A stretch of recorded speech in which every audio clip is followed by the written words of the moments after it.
Winter's coming, y'all. It just doesn't feel like it. So we are in a very warm, very dry stretch. You heard Nikki D was talking about the water cycle. Well, the water cycle is a really big deal. It may not sound like the biggest deal for us grown-ups, but it's actually a really big deal. And it's part of why we've been so dry. When we get into drought patterns, which we're in, it means the ground is dry. And if the ground is dry and the sun comes out, there's nothing for the sun to evaporate back up into the atmosphere. It's called a positive feedback cycle. Same thing happens when we get into flood-heavy patterns.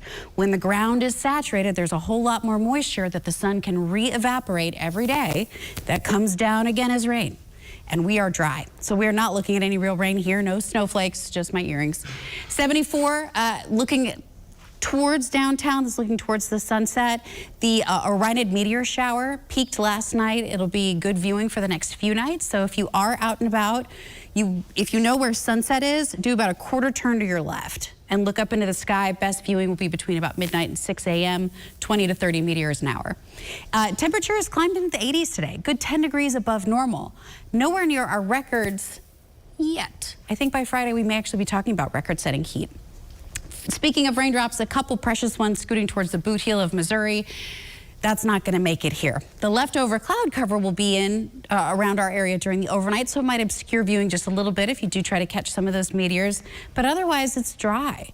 It's a slow, dry cold front that will come through tomorrow night. That'll switch our wind direction, adding a little bit of a crisp quality to the air, slightly cooler conditions for Thursday, but it's a brief cool down. By Friday, we surge back into the 80s, and by Friday, we could see new record highs set. A very warm, very dry October for us, not typical.